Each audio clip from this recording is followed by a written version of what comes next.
পাকিস্তান হানাদার বাহিনী নিরস্ত্র বাঙালির উপর নির্মম হত্যাযজ্ঞ চালিয়েছিল সেই রাতে।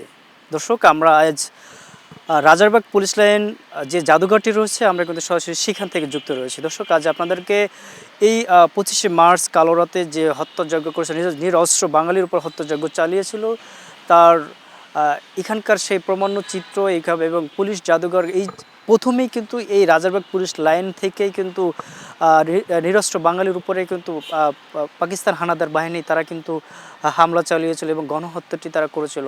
দর্শক, আজ আপনাদের জানানোর চেষ্টা করব এই 1971-এর 25শে মার্চ যে সেই কালো রাতের ঘটনা আপনাদের সামনে তুলে ধরার চেষ্টা করবো। আর আপনাদের সঙ্গে রয়েছে আমি ইসমাইল, আমাদের সঙ্গেই থাকুন। 25শে মার্চ গণহত্যা দিবস। 1971 সালের 25শে মার্চ দিবাগত রাতে পাক হানাদার বাহিনী অপারেশন সার্চলাইট নামে নিরস্ত্র বাঙালির উপর নির্বিচারে হত্যা চালায়। ভয়াল সেই রাতে ঘটেছিল বিশ্বের ইতিহাসে নৃশংসতম গণহত্যা। অপারেশন সার্চলাইট ছিল বাঙালির একটি প্রজন্মকে নিশ্চিহ্ন করে দেওয়ার এক নারকীয় পরিকল্পনা।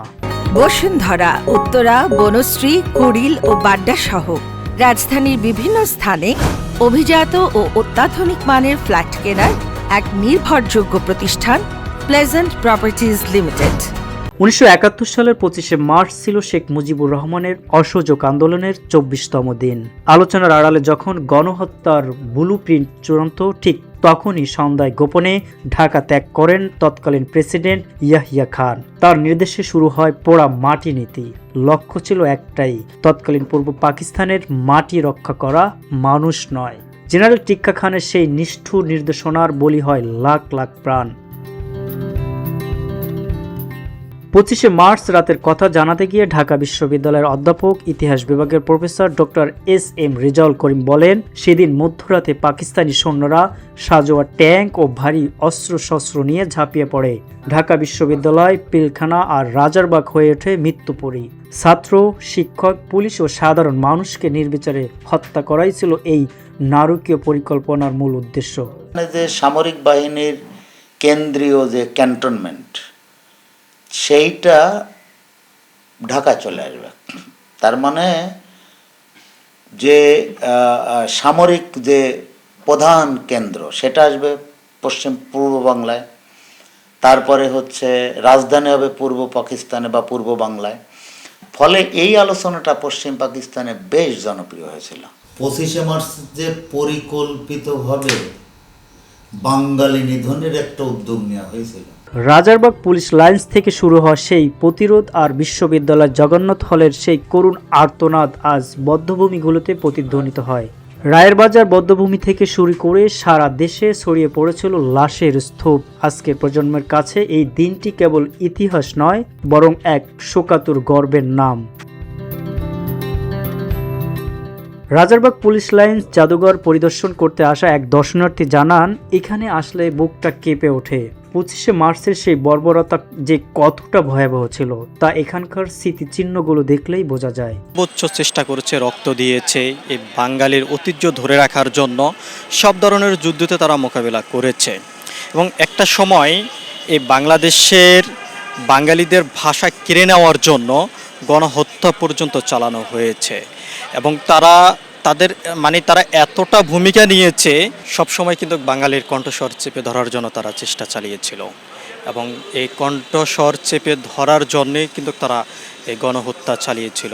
সোনারগাঁও ইউনিভার্সিটির শিক্ষার্থী মোহাম্মদ খোকা জানান, নিরস্ত্র মানুষের উপর রাতের অন্ধকারে ট্যাঙ্ক নিয়ে হামলা চালানো কাপুরুষের কাজ। আমরা যেন এই ইতিহাস কখনো ভুলে না যাই। বাংলাদেশ পুলিশ মুক্তিযোদ্ধা জাদুঘর, রাজারবাগ পুলিশ লাইন, ঢাকা। আমি মাঝে টাঝে আসি। এখানে 1971 সালে যুদ্ধের সময় অনেক ইতিহাস আছে। 25শে মার্চে হানাদার বাহিনীরা বাংলাদেশ সাধারণ জনতার উপরে অত্যাচার চালাতো, সেটা দেখলাম। দ্বিতীয় বিশ্বযুদ্ধের পর বিশ্ব এমন নৃশংসতা আর দেখেনি। শান্তিপূর্ণ সমাধানের পথ মারিয়ে ইয়াহিয়া খান যে রক্ত গঙ্গা সূচনা করেছিলেন, তার ভয়াবহতা ফুটে ওঠে প্রত্যক্ষদর্শীদের বয়ানে।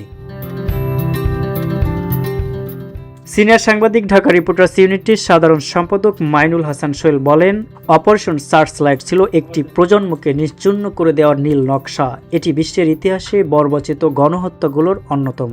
সংস্কৃতি মন্ত্রণালয় আছে, তথ্য মন্ত্রণালয় আছে, আমরা সাংবাদিকরা কাজ করতেছি।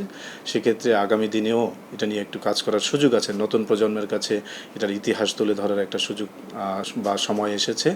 পাশাপাশি আসলে এই গণহত্যাটা আসলে চালিয়েছিল যাতে বাংলাদেশের আগামীর অগ্রযাত্রা যাতে থেমে অগ্রযাত্রা যাতে সামনের দিকে না হয়, সেটার কারণে। রাত 10টার পর শুরু হওয়া সেই হত্যাযজ্ঞ চলতে থাকা দীর্ঘ 9 মাস, তবে সেই কালো রাতে রচিত হয়েছিল স্বাধীনতার বীজ। পাকিস্তানি বাহিনীর বুলেট বাঙালিকে দমাতে পারেনি, বরং সেই রক্ত থেকেই জন্ম নিয়েছে আজকের স্বাধীন লাল সবুজের বাংলাদেশ। ইতিহাসে 25শে মার্চ তাই চিরকাল শোক আর প্রতিরোধের এক অনন্য প্রতীক হয়ে থাকবে। ইসমাইল হোসেন, ভিওডি বাংলা, ঢাকা।